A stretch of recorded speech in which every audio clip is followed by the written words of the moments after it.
The mist rolled in quicker than I'd expected, but I didn't mind. I loved the fog, loved the way it muted everything, softened the edges of the world, made it all feel a little more mysterious. It was perfect for my project.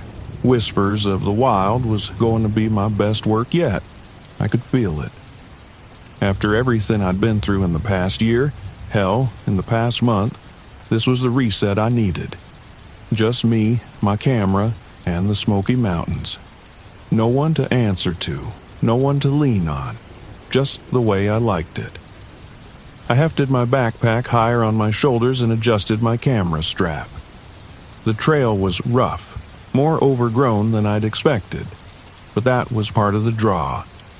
The more remote the location, the better the shot. No tourists ruining the landscape with their neon jackets or loud conversations, just untouched wilderness. But untouched wilderness had its downsides. My camera had been acting up since I'd arrived. I'd missed some great shots because of it, fog rolling over the peaks, a hawk perched on a branch just feet away, but I told myself I didn't care. This trip wasn't about getting everything right, it was about getting away. I paused to catch my breath and set the camera down on a fallen log. The lens fogged up almost instantly in the damp air, and when I wiped it off with the corner of my jacket, I realized I'd smeared dirt across it. Typical. Come on, I muttered, digging into my bag for a lens cloth. As I crouched there, rubbing at the stubborn streak of mud, I heard it, a soft, rhythmic tapping. At first, I thought it was a woodpecker. There were plenty of them around these parts, but it didn't sound right. Too slow, too steady. Tap, pause, tap, pause. I looked up, but the fog was thickening, swallowing the trees just a few yards ahead of me. The tapping stopped. I told myself it was just a branch knocking against a tree in the wind. I wasn't scared of being out here alone. In fact, I preferred it. No one to distract me, no one to get in my head. Still, the silence that followed felt too quiet, like something was waiting. I shoved the lens cloth back into my pack and stood up, forcing myself to move on. I had a campsite to reach before dark, and I wasn't about to get spooked by a weird noise. Not this early in the trip. The fog never really lifted. By the time I reached the clearing where I planned to camp, it was so thick I could barely see 10 feet in any direction. I set up my tent quickly, more out of habit than anything else, though I couldn't shake the feeling of eyes on me. I wasn't sure why. There was no one around, no animals scurrying through the underbrush, not even a bird call to break the stillness. I figured a good night's sleep would shake off the nerves. I was just tired. The last few months had been brutal. Breaking up with Paul, the constant fights before it, the way he made me feel like I couldn't do anything right. This trip was supposed to be my way of proving him wrong, proving to myself that I didn't need him, that I didn't need anyone. But the anxiety crept up on me anyway, a tight knot in my chest as I lay in my sleeping bag staring up at the ceiling of my tent. There was that tapping again, faint and far off. I tried to tell myself it didn't matter, just the wind, just the forest. But then it stopped, abruptly, like someone had flipped a switch, and I heard something else, something worse. A whisper. It was so faint I could barely make it out, but it was there, threading through the fog outside. It didn't sound like words, not exactly, but it was too rhythmic to be wind, too deliberate. I sat up, listening hard, my heart racing. Nothing. I grabbed my flashlight, clicked it on, and aimed it through the thin walls of the tent. Just mist and shadows. The whispering stopped, but the silence that followed felt alive, thick with something I couldn't name. I switched off the light, telling myself I was just being paranoid. But deep down, I knew something wasn't right. The next morning, I packed up quickly. I wasn't scared, I told myself. I just wanted to get moving. The fog had lifted slightly, but the forest felt wrong somehow, like it was holding its breath. I didn't like it. I wanted to get to higher ground, get some better shots, and move on. By midday, I'd made it to a rocky ridge that overlooked a valley. It was beautiful, exactly the kind of shot I'd come for. The fog clung to the trees below, creating a sea of white with the mountain peaks poking through like islands. I snapped a few photos, trying to ignore the gnawing feeling in my gut. When I reviewed the pictures on my camera, my breath caught in my throat. There were figures in the fog. At first, I thought it was a trick of the light, just shadows cast by the trees. But the more I zoomed in, the clearer they became. Tall, thin shapes, barely visible but definitely there. Human, or something like it, standing motionless among the trees, watching me. I whipped my head around, scanning the valley below. There was no one, just mist and trees. But in the photos, the figures were there. I lowered the camera, heart pounding. I hadn't imagined it. I couldn't have. And yet, the air around me felt suddenly cold. Not the kind of cold that comes with a change in the weather. This was different, deeper, like it had seeped into my bones. I should have left right then, packed up and headed back to the main trail. But I didn't. I couldn't shake the feeling that something was keeping me here, pulling me deeper into the wilderness. That night, I camped by a small stream. I hadn't seen any more figures, but the unease clung to me like a second skin. I felt like I was being watched, constantly. Every time I looked over my shoulder, there was nothing there, but the feeling wouldn't go away. I built a fire, more for comfort than warmth, and tried to distract myself by reviewing the day's photos. That's when I noticed something else. The figures in the fog weren't in just one picture. They were in all of them, some barely visible, others clearer, standing in groups or alone, always watching, always there. My hands started shaking, and I nearly dropped the camera. It was impossible.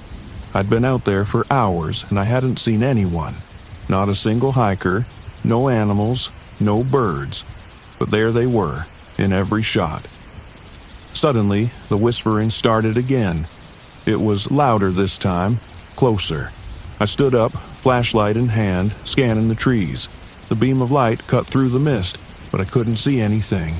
Still, the whispering grew louder, like it was circling me, coming from all directions at once. "You shouldn't be here." That's what it sounded like.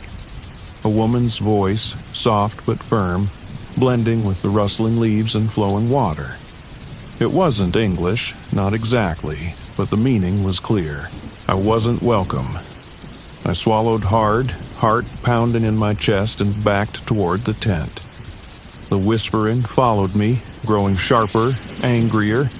My flashlight flickered, and for a brief second I saw her. She stood at the edge of the trees, tall and thin, dressed in old, ragged clothes. Her face was pale, hollow-eyed, and filled with sorrow. She didn't move, just stood there, watching me with an intensity that made my skin crawl. And then, just as quickly as she'd appeared, she was gone. The flashlight flickered back to life, and the whispering stopped. I didn't sleep that night. By the time dawn broke, I knew I had to leave.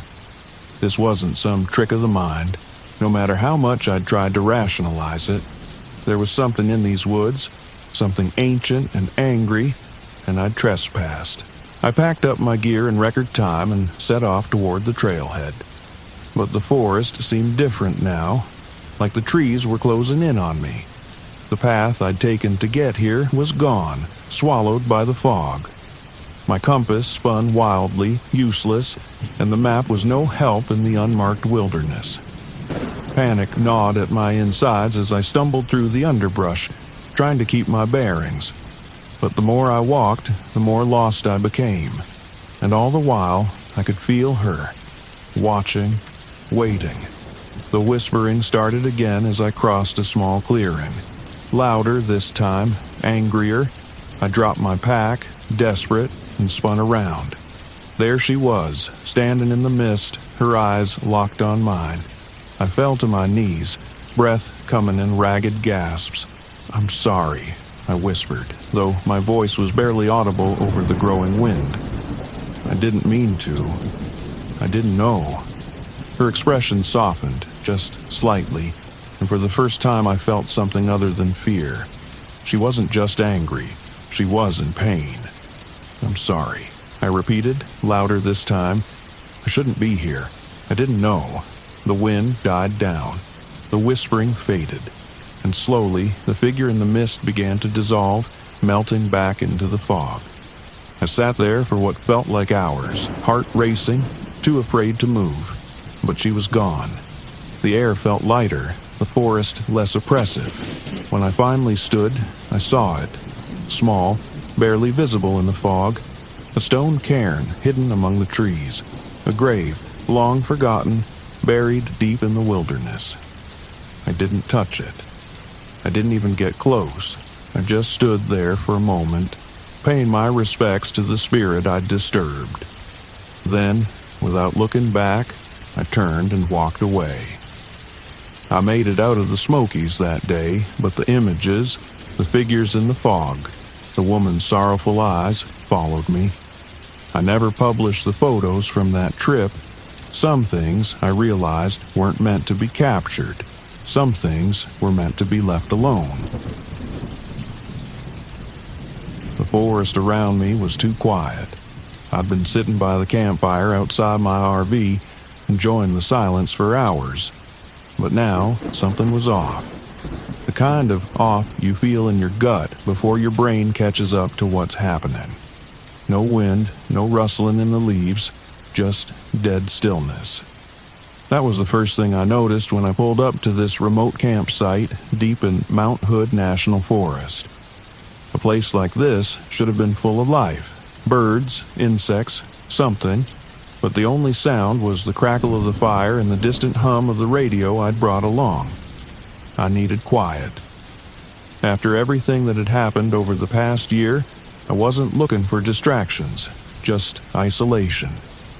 After my wife's death, nothing made sense anymore.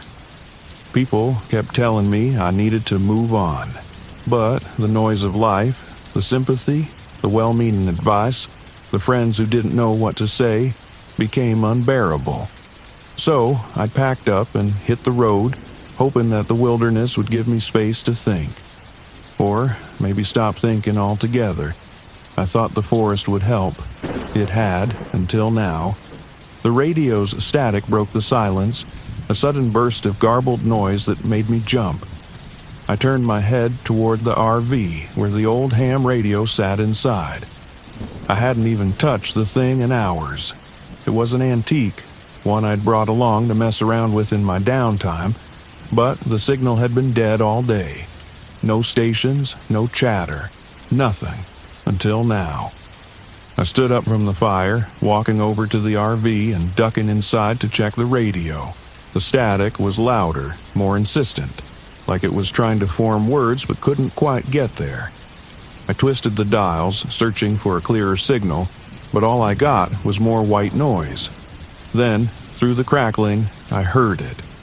A voice, faint and garbled, speaking numbers. 1, 3, 7, 8, 9. The numbers repeated over and over, mechanical and cold, like a voice from an old number station. It didn't make sense.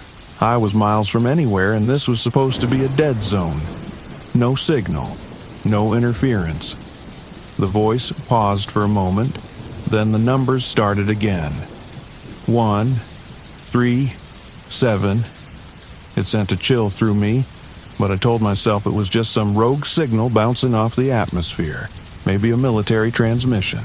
There were logical explanations for this kind of thing, I was sure, but the way the numbers repeated over and over felt wrong, like the message wasn't for just anyone, like it was for me. I shut the radio off, my fingers trembling slightly. I wasn't here for this. I needed quiet, not some weird radio signal rattling around in my head. The next day, I tried to forget about the radio. I spent the morning hiking through the woods, the towering pines looming overhead like silent giants. The air was cool and damp, the sky just a sliver of gray through the dense canopy.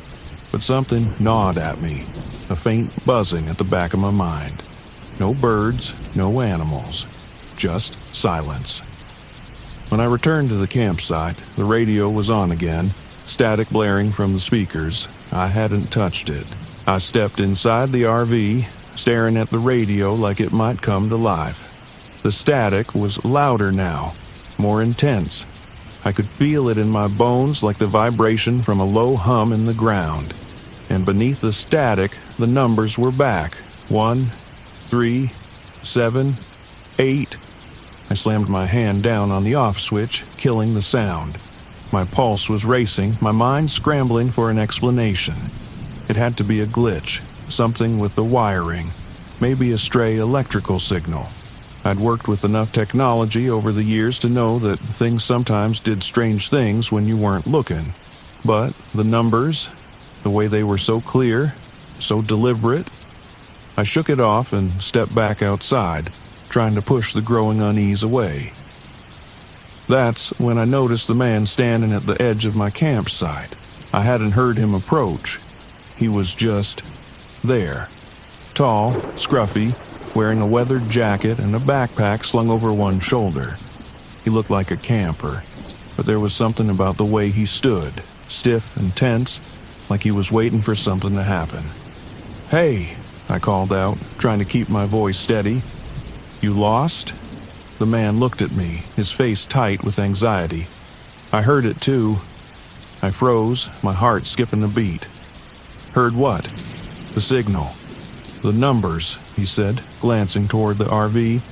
"I've been picking it up on my own radio. It's not normal." My mouth went dry. "You've heard it too?" The man nodded. "I'm Ben," he said, stepping closer, his voice low. "I was camping a few miles down the road. I've been getting static, voices, weird electrical interference. My GPS stopped working. Cell phone drained to 0 in minutes." I swallowed hard, my mind racing. "What do you think it is?" Ben shook his head, his eyes darting toward the trees. "I don't know, but it's not natural. The way the signal moves, it's like it's getting closer." I didn't know how to respond to that. I was a man of logic, of science. Signals were signals, glitches were glitches. But there was something about the way Ben spoke, the fear in his eyes that made my skin crawl. That night, the radio came to life again. I'd tried to ignore it, tried to focus on the campfire and the peaceful silence of the woods, but the static was louder than before, the numbers clearer, more insistent. 1, 3, 7. Ben was sitting across from me, his hands wrapped around a cup of coffee, his eyes constantly scanning the dark forest around us. He hadn't relaxed since he showed up, and I couldn't blame him. There was something wrong here, something I couldn't explain.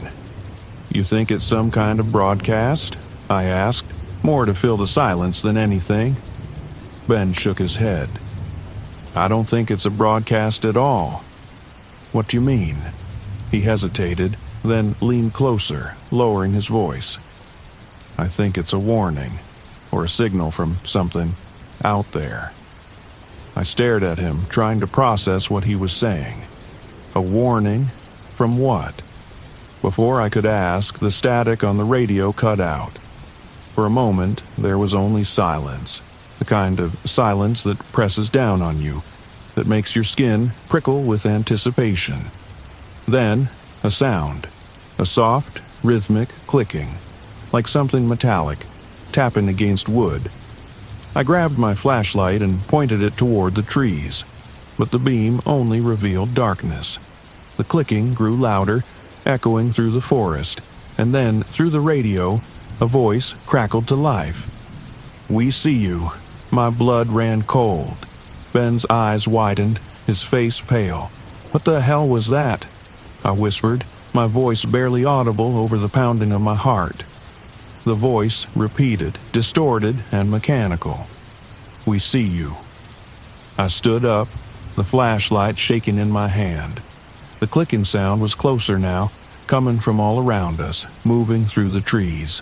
The forest seemed to pulse with energy, the air growing thick and heavy, like the atmosphere itself was alive. "I think we should leave," Ben said, his voice tight with fear. For once, I agreed. The next morning, I found Ben's tent abandoned. His gear was scattered around the clearing, but there was no sign of him. No footprints, no note, just the cold, empty forest and the low hum of static that had settled into the air like a living thing. I tried to follow his tracks, but they vanished in the thick underbrush. It was like he'd walked into the trees and disappeared. The GPS on my phone was useless, spinning me in circles, the battery draining faster than I'd ever seen. The static in my ears grew louder the further I went, like the signal was inside my head, vibrating through my skull. The numbers were back too, repeating over and over, etched into my mind. 1, 3, 7. By midday, I stumbled across something I hadn't expected. An old, dilapidated radio tower hidden deep in the woods. The metal was rusted, vines crawling up the sides, but it was still faintly humming with power. I climbed the tower, every step echoing in the stillness, my heart hammering in my chest. At the top, I found the source of the signal, a small, glowing device pulsing with an eerie, cold light.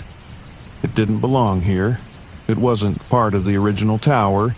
It was something else, something foreign. I reached out and touched it, and the static in my head exploded. The numbers, the clicking, the voices, it all crashed into me at once, an unbearable cacophony of sound. I stumbled back, nearly falling off the tower as the forest seemed to come alive around me. The lights returned, flickering in the trees, cold and mechanical. The clicking grew louder, more frantic, as if something was chasing me. I ran. I don't remember how I made it back to the RV. The lights followed me, the clicking never far behind, but I managed to get inside and slam the door shut. My hands were shaking as I started the engine, the device still clutched in my hand. As I drove away, the static began to fade, but the numbers never left me. They echoed in my mind, a constant whisper, even as the forest disappeared in the rearview mirror. It's been days now, and I'm still hearing them. 1, 3, 7. I can't get them out of my head, and I can't shake the feeling that whatever was out there, whatever sent that signal, knows where I am, and it's not done with me yet. We thought we knew the Ozarks. Matt swore up and down that Mark Twain National Forest was a hidden gem. Untouched trails, beautiful vistas, perfect for a 3-day backpacking trip. He was always good at selling these kinds of trips, making it seem like a dream adventure. I believed him, mostly because I loved him. But even then, as we parked the car at the trailhead and unloaded our gear, I couldn't shake the feeling that this trip was going to be different. "Looks like we're in for some real wilderness this time," Kyle said, flashing a grin. He was already making jokes about getting lost and being eaten by cryptids. Classic Kyle, always trying to lighten the mood. I'd laughed it off, but something about the dense trees and the isolation made the joke sit heavy in my chest. The forest felt too quiet, too vast. Matt, as usual, was all business. He was adjusting his pack, double-checking the map on his phone. "We'll follow the GPS for most of the way," he said, his voice filled with confidence. "Should be easy. Just a couple of tough climbs, but nothing we can't handle." I glanced at Sarah, who was tightening the straps on her hiking boots. She was always the tough one, competitive, never backing down from a challenge. I liked that about her, but sometimes it felt like she had something to prove. especially when Matt was around. I couldn't tell if it was admiration or rivalry. "Let's get moving," Matt called, waving us on. "We've got a lot of ground to cover." The first day went as expected. We hiked deeper into the forest, leaving behind the marked trails and venturing into the heart of the wilderness. The trees were taller here, their branches heavy with green, creating a canopy that let in only slivers of sunlight. It felt like the forest was swallowing us whole, but Matt pressed on, oblivious to the creeping unease that gnawed at me. That night, we set up camp by a small stream. The air was cooler than I expected, a bite of cold that sank into my bones as the sun set. Kyle's tent had a broken pole, something he hadn't noticed until we tried setting it up. He laughed it off, saying he'd just sleep in Sarah's tent, but Matt's frustration was clear. "Next time, check your gear before we leave," Matt snapped, his voice tight. "Relax, man. It's just a tent pole," Kyle said, but the tension between them simmered. I was too tired to deal with their bickering, so I busied myself with starting the fire. Dana, my girlfriend, snapped photos as always, capturing the last glimmers of daylight filtering through the trees. She looked peaceful behind the camera, but I could tell she felt it too, that sense that something was off. That night, we heard the first howl. It was distant at first, almost like the wind moving through the trees. But then it came again, low and deep, rising into a chilling wail that made the hairs on my arms stand up. "What the hell was that?" Sarah muttered, her hand instinctively moving toward the hatchet strapped to her pack. Matt shrugged, trying to play it off. "Probably just a coyote or something. These woods are full of wildlife." But it didn't sound like any coyote I'd ever heard. I exchanged a glance with Dana, and she raised her eyebrows in that way she did when she didn't believe something. Kyle, of course, took the opportunity to joke. "Sounds like Bigfoot's out there. Or maybe the Ozark Howler," he said, his voice teasing.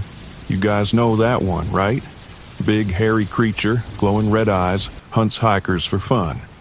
"Knock it off," Matt said sharply. "It's just an animal. Get some sleep. We've got a long hike tomorrow." I tried to brush it off too, but lying in our tent that night, I couldn't shake the feeling that something was watching us. Every rustle of the leaves, every snap of a twig outside made my heart race. I must have drifted off at some point, but it was a restless sleep. The next morning, Dana told me she'd seen something outside the tent. Just for a second, but she was sure of it. "Red eyes," she said softly. "I saw red eyes, Matt." I laughed nervously, thinking she must have been half asleep. "Maybe it was just a trick of the light," I said, though even I didn't believe it. I hadn't told anyone about the dreams I'd had, the sensation of being watched, hunted, like we were intruding on something that didn't want us there. Day 2 was worse. The forest grew denser, the path less defined. The GPS signal flickered in and out, and at one point we lost it completely. Matt insisted he could still navigate using the map, but the landscape wasn't matching up with anything. The trees felt wrong, closer somehow, like they were moving in on us. The air grew colder, and the silence pressed down like a weight. "We're lost," Sarah said flatly, glaring at Matt. "We're not lost," he snapped back. "I know where we are." But he didn't. None of us did. That night, we found claw marks on the trees. Deep gouges, like something had raked through the bark with claws far larger than any animal should have. Dana's hands trembled as she took pictures, but Matt dismissed it. "Could be a bear," he said, though the unease in his voice was obvious. "That's not a bear," Kyle muttered, his earlier joking tone gone. He stared at the claw marks, his face pale. "This is messed up, man. Maybe we should turn back." "We're not turning back," Matt said, his voice rising. "We've come this far. We stick to the plan." The argument that followed was inevitable. Sarah sided with Kyle, saying we were unprepared and it wasn't worth the risk. Dana stayed quiet, but I could see the fear in her eyes. Matt, stubborn as ever, refused to admit we were in over our heads. We set up camp again that night, and the howling returned. This time, it was closer, louder, the sound reverberating through the trees like something was circling us. I barely slept, and when I did, I dreamt of those red eyes watching us from the darkness. In the morning, we found more signs. Animal carcasses, torn apart, strewn across the ground. Deer, mostly, their bodies mangled in ways that didn't make sense. No predator would kill like that, not for food. It was like something had ripped them apart for fun. Kyle was the first to voice what we were all thinking. It's the howler, man. I'm telling you, this place is messed up. Matt, as always, refused to believe it. It's just a predator. Wolves, maybe. There are no wolves in the Ozarks, Sarah said, her voice shaking. Not anymore. We kept moving, but the howls followed us. Louder, closer. By late afternoon, we knew we weren't alone. We were being hunted. It was just before dusk when we saw it. We had stopped to rest, setting our packs down near a small clearing. That's when Dana froze, her camera slipping from her hands.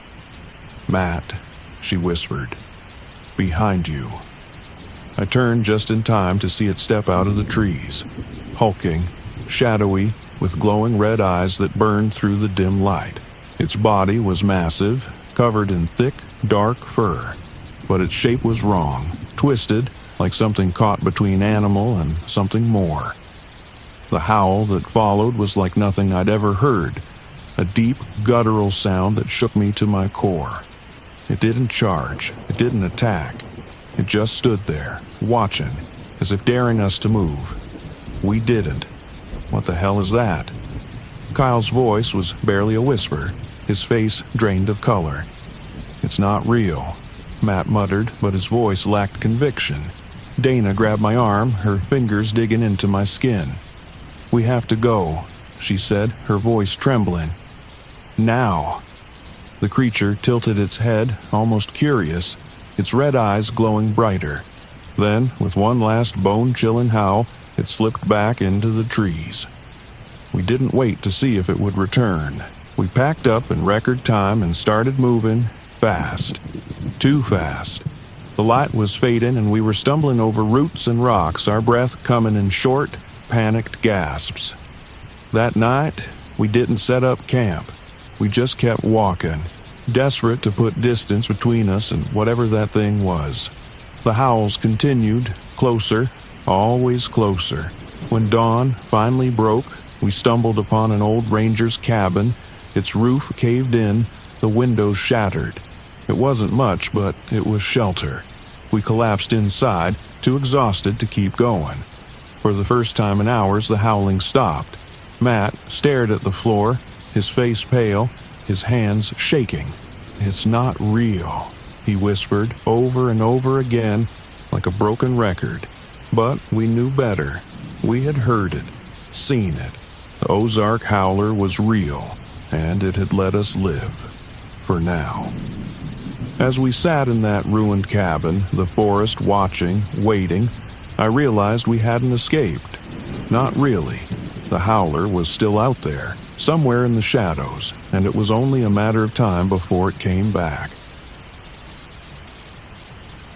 It was still dark when I arrived at Devil's Tower, the silhouette of the monolith rising above the horizon like a jagged, alien structure. The first light of dawn barely touched the sky, but the outline was unmistakable. This place had always felt otherworldly, as if it didn't belong to the same earth the rest of us walked on. I parked the RV in the farthest corner of the campground, away from the few other visitors scattered throughout the park. I wanted isolation. Needed it, actually. After months of losing myself in work and failing to fix my crumbling marriage, I thought this trip might offer me some clarity. If nothing else, I had my research to keep me focused. Legends of Devil's Tower had fascinated me for years. but one in particular always stuck out. The legend of the Watcher. Native tribes in the region spoke of a spirit that guarded the tower, a being that offered ancient knowledge to those who sought it, but demanded a steep price in return.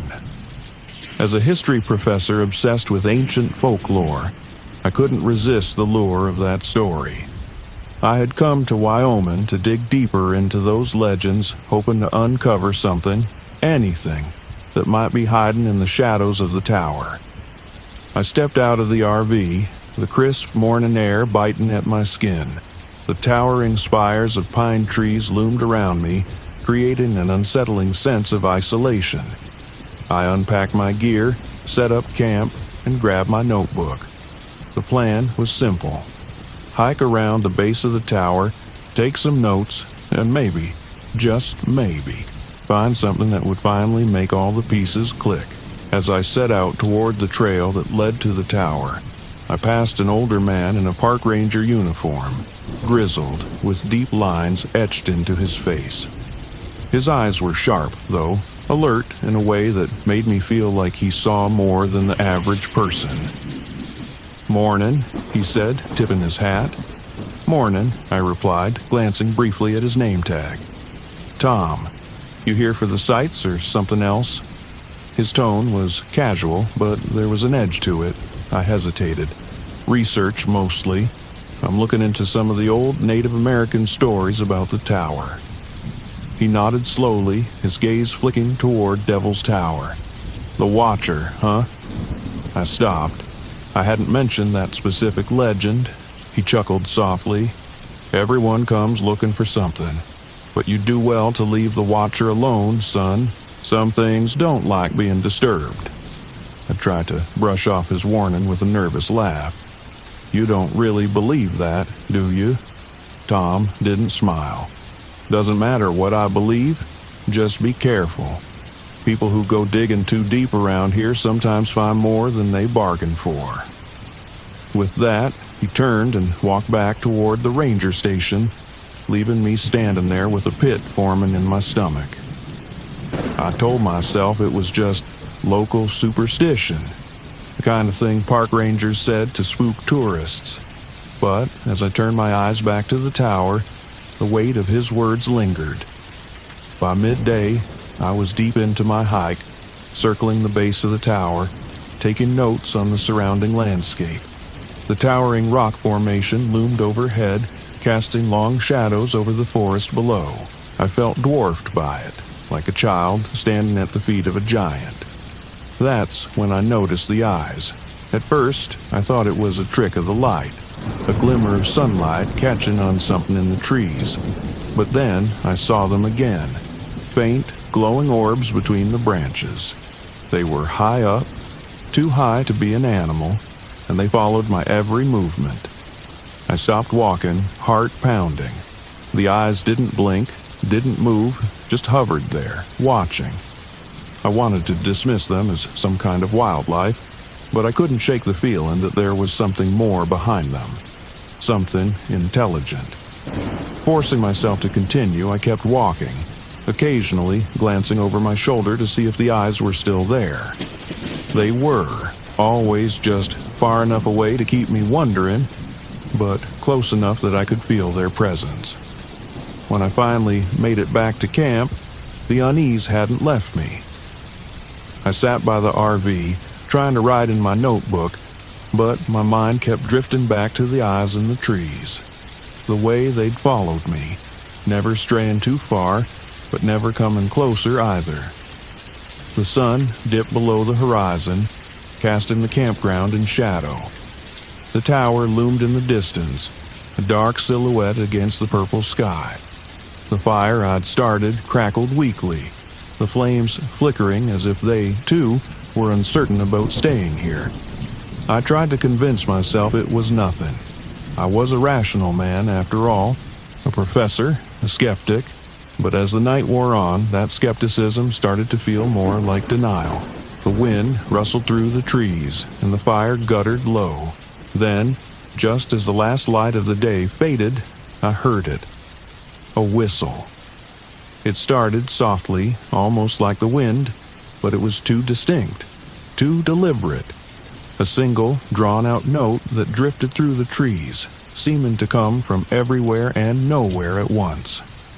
I stood, scanning the darkness, the fire casting faint light around the camp. "Hello?" I called, though I wasn't sure what I expected to hear in return.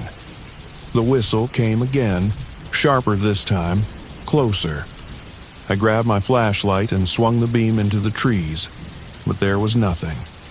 No movement, just the oppressive stillness of the forest. The whistling stopped, leaving behind a silence that felt heavier than before. I sat back down, but sleep didn't come easily that night. Every creak of the RV, every rustle of the trees made me bolt upright, expecting to see those glowing eyes or hear that eerie whistle again. I told myself it was just my imagination, just nerves from being out here alone, but the uneasy feeling stuck with me, settling deep in my bones. The next day, I set out again, hoping to shake the paranoia that had settled over me. I hadn't gone far when I ran into Julie, a solo traveler I'd briefly noticed the day before. She was standing at the edge of the trail, staring up at Devil's Tower, a strange look on her face. "Beautiful, isn't it?" she said as I approached, though her tone didn't match her words. There was something off about the way she spoke, like her mind was somewhere else entirely. "Yeah," I replied. "I've been hiking around, looking into the old legends, about the Watcher." She turned to me, a slow smile spreading across her face. "The Watcher. You're looking for it?" I nodded, uneasy. "It's just research." Julie's smile widened, but it didn't reach her eyes. "The Watcher doesn't like to be found, It watches, but it doesn't want to be seen." I opened my mouth to respond, but the words stuck in my throat. Something about her was wrong. She seemed too calm, too knowing. The way she stared at me made my skin crawl. Before I could say anything else, she turned and walked back toward her campsite, leaving me standing there, heart pounding for reasons I couldn't explain. That night, the whistling returned. Louder this time, persistent. I sat by the fire, gripping my flashlight, eyes darting between the trees. The whistle circled the campsite, moving closer, then further away, like it was testing me, toying with me. Then, just beyond the flickering light of the fire, I saw him. A figure, tall and gaunt, standing at the edge of the woods. His face was pale, hollow-eyed, and his mouth pursed as the tuneless whistle drifted from his lips. My throat tightened. "Who are you?" The figure didn't answer. He just stood there, whistling that same eerie note. My chest tightened with a sudden surge of panic. I stumbled back toward the RV, tripping over a rock and falling to the ground. When I looked up, he was gone. I scrambled inside, locking the door behind me, the sound of my breath too loud in the confined space. The next morning, I found footprints around the campsite, small indentations in the dirt leading in circles around the fire. They hadn't been there before. On the final night, I couldn't take it anymore.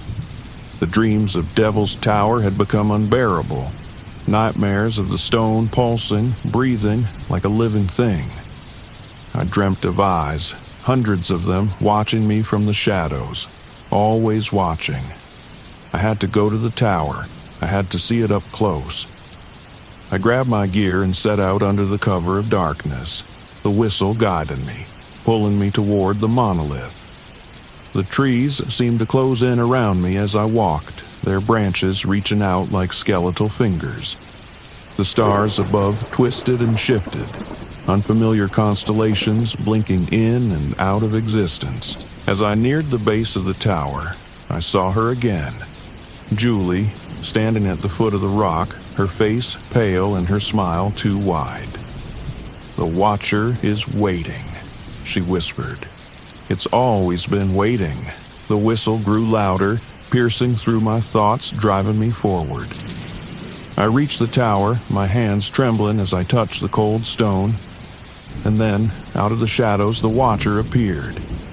It was a massive, shadowy figure, its body indistinguishable from the darkness, but its eyes, glowing burning orbs that stared into me, through me.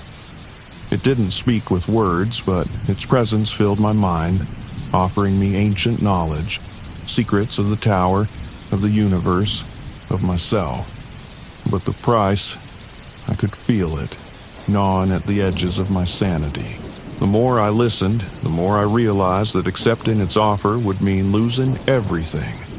My mind, my soul, everything that made me, me. I stumbled back, tearing myself away from the watcher's gaze. The whistle reached a fever pitch, and I ran, the ground beneath me shifting and warping as the world collapsed around me. I barely made it back to the RV. When I crossed the threshold, the whistling stopped. The forest fell silent. I drove away as the first light of dawn touched the sky. The image of the watcher's eyes burned into my mind. I knew I would never be the same. Something. I've never been a superstitious man. Ghosts, spirits, curses, all of it felt like nonsense. My wife, Sarah, was the opposite. She loved all that mystic, spiritual stuff. She'd go on and on about how some places had energies, or how she could feel something otherworldly when we'd visit a new place. I used to tease her for it. I didn't mean anything by it. I just never took it seriously. Now, I wish I had. It's been almost a year since Sarah died. I still don't know how to talk about it. I don't talk about it, really. I just packed up the RV one day and decided to drive, to get away from everything. Her voice, her smile, the way she used to look at me when I'd roll my eyes at her hippie nonsense. It was all too much to deal with, so I left. I wasn't running from her memory exactly, more like I was trying to outrun the guilt that came with it. Sarah always wanted to visit the desert, especially the Navajo Nation. She said Monument Valley was one of the most spiritual places in the world. I never took her. Work got in the way, or my cynicism did.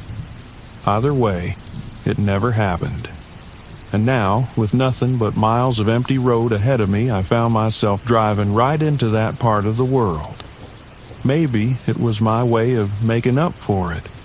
The landscape around me was beautiful in an eerie, desolate way. Massive red rocks rising out of the desert, buttes and mesas silhouetted against the setting sun. The kind of place that made you feel small, insignificant. I parked the RV in a remote spot off an unmarked dirt road. No other campers around. Just the endless stretch of desert and the towering rock formations in the distance. It was quiet, peaceful even. I thought maybe I'd finally get a decent night's sleep. I stepped out and walked a bit around the RV, taking in the silence. The air was cool, the sky already darkening with the stars beginning to shimmer into view. Sarah would have loved it. As I sat by the small campfire I'd built, poking at the flames, I thought I heard something in the distance. A howl, maybe? Coyotes, I figured. Nothing unusual in a place like this, but the sound was strange, more like a scream than an animal call. I shrugged it off, telling myself it was just the wind. Still, it gnawed at me. Something about the isolation felt different tonight. Heavier. I tried to shake the feeling and headed back into the RV. I locked the door out of habit, but deep down, I knew a lock wouldn't help me feel safe. Not tonight. The first sign that something wasn't right came early the next morning. I'd been outside, sipping my coffee and watching the sun rise over the desert when I noticed the tracks. Big, too big to be a coyote. Canine-like, sure, but the prints were deeper, more defined, and there were too many of them circling the RV in a wide arc. I crouched down to get a closer look. The spacing was wrong, like whatever had made them had a stride far longer than any normal animal. I shook my head. Probably a wolf, I reasoned, even though they weren't supposed to roam this part of the desert. Or maybe a large dog from a nearby ranch. Either way, I wasn't about to get spooked over some tracks. I spent the day hiking, taking in the massive rock formations and the endless red sands. The wind carried whispers through the valleys, but I ignored it. I refused to let my mind play tricks on me. This was supposed to be my reset, my chance to process everything and finally move on. But that night, as the firelight flickered in front of me, I couldn't ignore the feeling that I wasn't alone. The coyotes started up again. At least, I assumed they were coyotes. But the howls were different this time. Longer, more drawn out, closer. I told myself it was nothing. Tried to focus on the crackling fire, but the unease crept in anyway. Then I saw it. Out of the corner of my eye, I noticed movement on the ridge not far from the RV. A figure. Tall, humanoid, but wrong somehow. It moved with a jerky, unnatural gait, like it didn't quite know how to walk. I blinked and it was gone, swallowed by the shadows. My heart raced.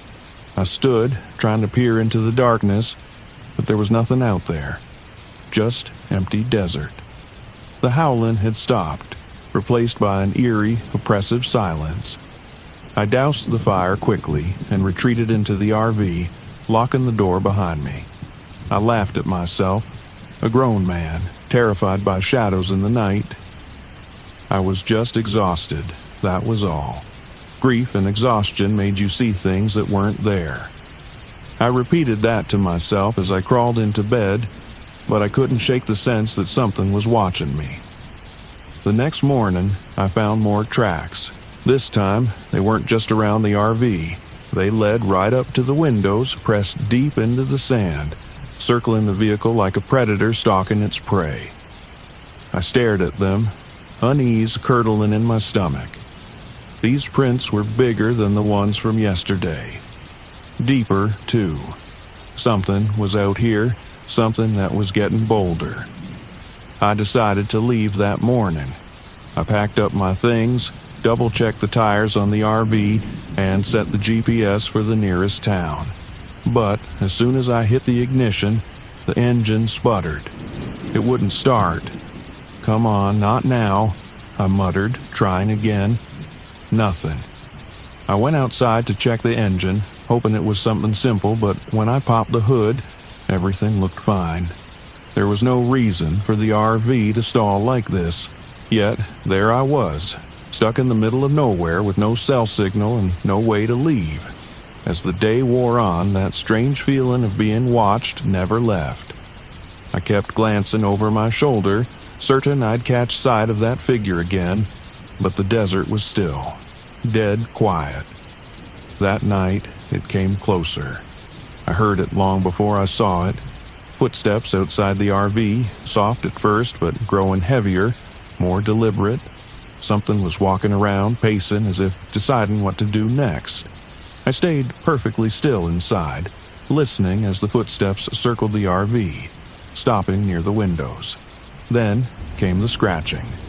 At first, I thought it was a branch scraping against the side of the RV, but the sound was too methodical. It came in short bursts, like claws dragging across metal, testing the strength of the walls. I grabbed the flashlight and crept to the window, slowly pulling back the curtain just an inch. My breath caught in my throat. There, outside in the dark, was the figure I had seen on the ridge, but it was clearer now, standing in the moonlight, just feet from the RV. It wasn't human, at least not anymore. It looked like a man, but its limbs were wrong, too long, too thin. Its skin was stretched tight over its bones, and its face, it was shifting, contorting, flickering between the face of a man and that of a coyote. It stopped scratching and turned toward the window, as if it could sense me watching. Its eyes, yellow and gleaming, locked onto mine. For a moment, time seemed to freeze. Then it bared its teeth in a sickening grin. I staggered back, heart pounding in my chest, and stumbled toward the door. I had to get out, had to run. But as soon as my hand reached for the latch, I heard it. A voice. "Mark." I froze. "Mark, it's me." The voice, it was Sarah's, soft, familiar, and filled with the love I hadn't heard in almost a year. I turned, slowly, staring at the window. The figure outside had disappeared, but the voice lingered, echoing in the night. "Mark, come outside, please." I shook my head, tears burning in my eyes. Number. It couldn't be. It was impossible. Sarah was gone. She was gone. But the voice, it sounded so real. I pressed my hands to my ears, squeezing my eyes shut. "No," I whispered. "No, no, no." The voice grew louder, more insistent. "Mark, come to me." I fell to my knees, clutching my head as the scratching returned. More violent this time, as if the creature was trying to claw its way inside. But I didn't open the door. I didn't go outside. The next morning, everything was quiet. No scratches, no footsteps, no voice. I stepped outside and the desert was calm again, the tracks erased by the wind. The RV started without a hitch. I drove away from Monument Valley, leaving the cursed land behind.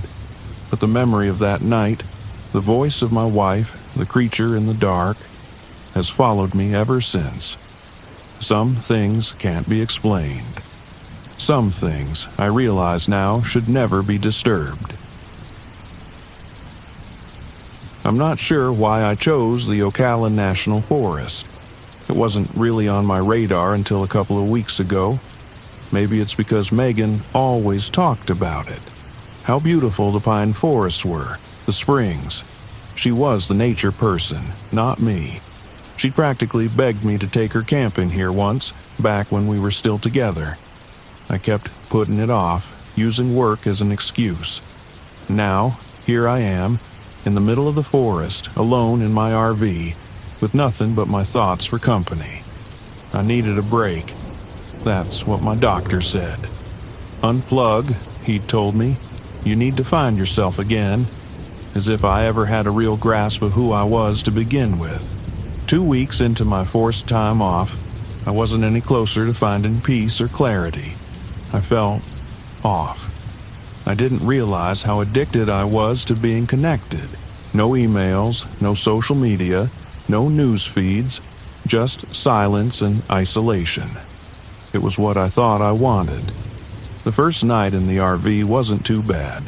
I parked in a secluded spot far from the main road, surrounded by towering pine trees. I managed to set up camp without any major problems. I had a fire going, and for a little while I could almost see the appeal Megan always talked about. There was something peaceful about the forest, about the stillness, but it was the kind of stillness that quickly became unsettling when you were alone. By the time the sun set, the silence had grown thick. The only sound was the wind shifting through the pine needles, and every so often, the distant call of an owl. I tried to read one of the survival books I'd brought, but I couldn't focus. My mind kept drifting back to her, Megan. We hadn't spoken since the divorce went through. 3 years of marriage dissolved in less than a month. I couldn't even tell you exactly when things went wrong. I just buried myself in work. She begged me to slow down, to reconnect, but I didn't listen. I told myself I was doing it for us, that the stress was worth it in the end. But by the time I realized how much I'd lost, it was too late. The fire crackled as the temperature dropped. I got up to grab my jacket from inside the RV. That's when I first heard it.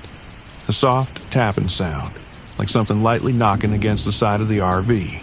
I froze, listening. Tap, tap, tap. I leaned against the door, listening harder.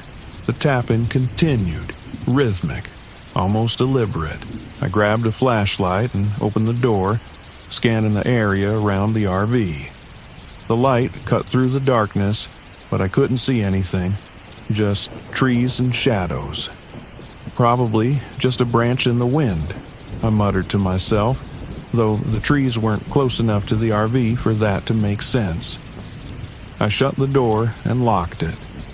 The tapping had stopped, but I didn't sleep well that night. Every time I drifted off, I heard something. Footsteps, rustling, things I couldn't explain away as easily as I wanted to. But when I looked outside, the forest was still. The next morning, I found the footprints.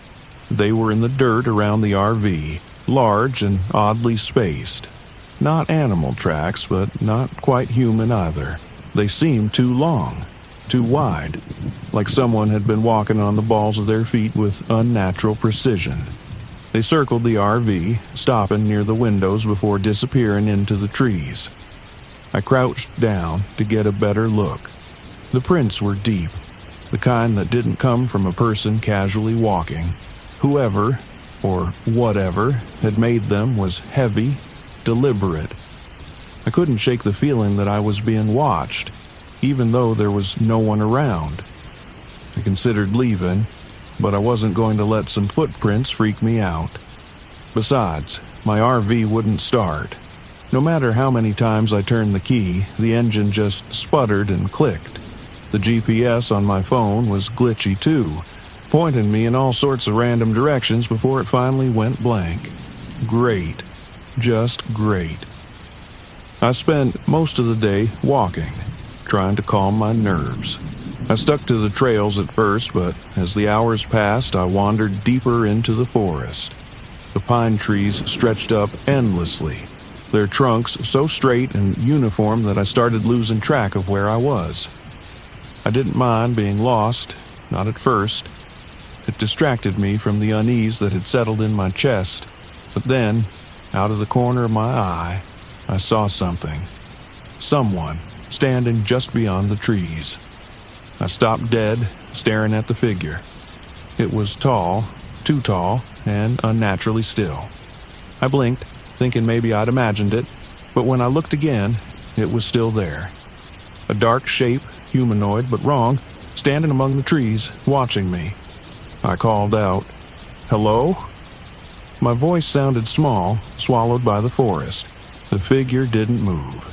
I took a step toward it, and in an instant, it vanished.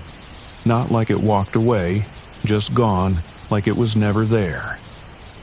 I felt a chill crawl up my spine. I stood there for what felt like forever, staring at the spot where the figure had been before I finally turned and hurried back toward the RV. That night, the tapping started again, louder this time, more insistent. I lay in bed, listening, my heart pounding in my chest. The rhythmic tapping echoed around the RV, coming from all sides. It sounded like someone, or something, was circling the vehicle, knocking at the walls, at the windows. I couldn't bring myself to move. Then the footsteps started. Heavy, deliberate thuds like boots crunching on gravel. They moved slowly, methodically, pacing back and forth outside the RV. I grabbed my flashlight, my hands shaking, and crawled out of bed. "Stop it," I whispered to myself. "You're imagining things. It's nothing." But I wasn't imagining it. I peered through the window, and there it was. The figure, standing just at the edge of the clearing, barely visible in the darkness. Its shape was clearer now. A tall, gaunt figure with limbs that seemed too long, too thin. Its face was hidden in shadow, but I could feel its eyes on me, watching. I stumbled back from the window, heart racing. The tapping grew more frantic, and the footsteps louder. My head spun with fear and confusion. What was it? Why was it here? I bolted for the door, but as I reached for the handle, I heard a voice. "David?" I froze. It was Megan's voice, soft, familiar, and unmistakable.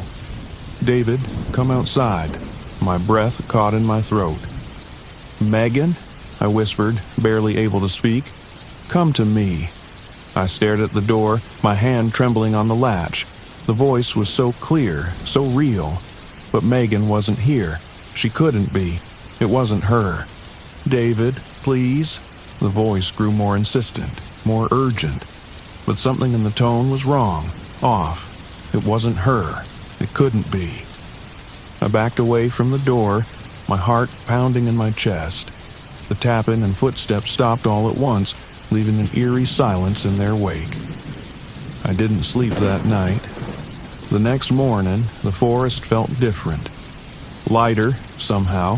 The figure was gone, and the RV started on the first try. I didn't waste any time. I packed up and drove away, leaving the forest behind as quickly as I could. But even now, as I sit here writing this, I can't shake the feeling that something is still watching me. That maybe, just maybe, I didn't leave it behind. Some things can't be explained. Some things, I realize now, are better left undisturbed. I thought this trip would fix everything. Thought that a week out in the woods, just me and Tyler, would somehow repair the damage from the past year. The divorce hit him harder than it hit me, and that's saying something. I thought maybe, out here, in the quiet, away from the distractions of phones and the city, we could connect again. You know, like fathers and sons are supposed to, but from the moment we hit the road, I knew it wasn't going to be easy. Tyler barely looked up from his phone the entire drive, earbuds in, scrolling mindlessly. He didn't care about the scenery, didn't care that we were headed to Deadwood Creek, a place I used to go with my own dad when I was his age. It's funny how history repeats itself. My father and I never really saw eye to eye either. He'd brought me out here hoping to teach me how to be a man, how to survive in the wilderness. And now, here I was, doing the same with Tyler, hoping the Black Hills would heal something in both of us. I glanced at him as we pulled into the campground. He didn't even notice. The tall, dark pines surrounded us, swaying lightly in the wind. A dense fog had settled over the creek, and the sound of water trickling nearby was the only noise besides the RV's engine. It felt different than I remembered, more isolated, lonelier.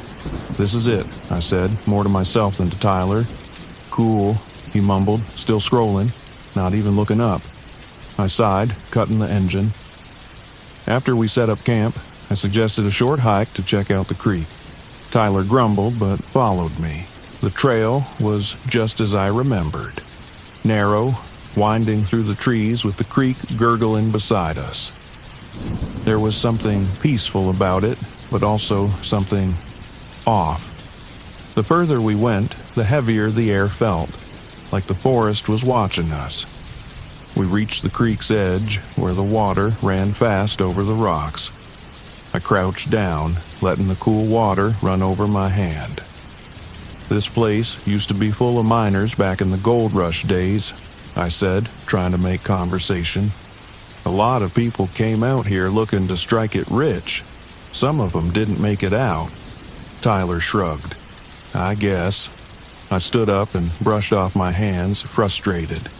"You know, you could try enjoying this." He looked up from his phone for the first time and scowled. "I didn't ask to come here." I bit my tongue, holding back the argument that wanted to burst out. "Let's head back to camp." As we turned to leave, something flickered in my peripheral vision. I stopped, squinting through the trees. There, just at the edge of the clearing, a dim light floated in the distance. It flickered like a lantern swaying in the wind. "Did you see that?" I asked, pointing toward the trees. Tyler glanced up, following my gaze. "What?" "That light. There. It was gone." I blinked, rubbing my eyes. Maybe I'd imagined it. The fog had thickened while we were by the creek, and the woods were growing darker. "Never mind. Let's go." The first night was when things started getting weird. Tyler and I had retreated to the RV after dinner. He was, predictably, glued to his phone, while I tried to read a book. But the quiet gnawed at me, the stillness outside feeling oppressive rather than peaceful. The wind had picked up, and the pines swayed ominously against the backdrop of the night. Then I heard it. At first, I thought it was just the wind, a soft, barely there sound, like whispers carried on the breeze. But as I listened, it grew more distinct. Not the wind, voices, faint, disembodied voices murmuring just outside the RV. "Did you hear that?" I asked, sitting up straighter. "Hear what?" Tyler didn't even look up. The voices. Outside. Tyler pulled out one of his earbuds, frowning. "What are you talking about?" I stood up and went to the window, peering out into the darkness. Nothing but fog and trees. But I could still hear the whispers, just at the edge of hearing, like they were coming from the creek. I shook my head. Probably just the wind. Tyler rolled his eyes and went back to his phone. But something about those whispers unsettled me. That night, as I lay in bed, I couldn't shake the feeling that we weren't alone. The next morning, the air felt even heavier. Tyler was still distant, sulking around camp, so I suggested another hike, hoping it would clear the tension between us. He reluctantly agreed, and we set off down the trail again, heading back toward the creek. But this time, the unease I'd felt the day before was stronger. Every rustle in the trees, every crack of a branch set me on edge. As we walked, I couldn't help but glance over my shoulder.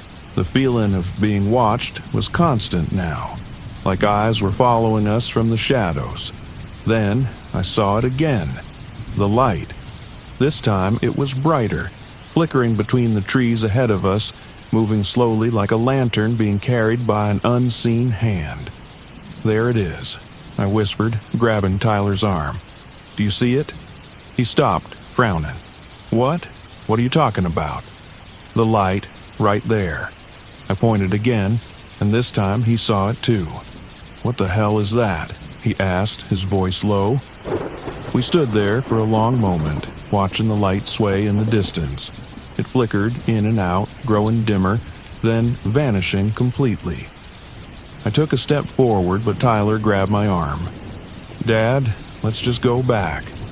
I wanted to argue, but the look on his face, he was scared, and truth be told, so was I. I nodded. "Yeah, let's go." That night, the footsteps started. It was late, maybe past midnight, and I just managed to drift off when I heard them. Slow, deliberate steps crunching in the gravel outside the RV. At first, I thought it was just an animal, maybe a deer or something, but the steps were too heavy, too purposeful.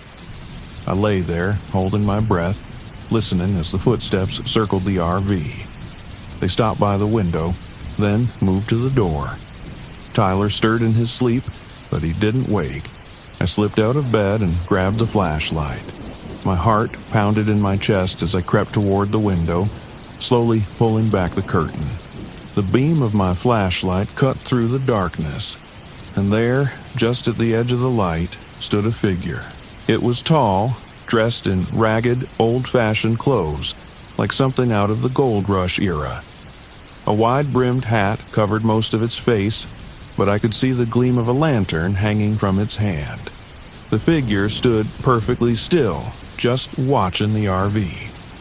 I stumbled back, heart racing. I didn't know what to do.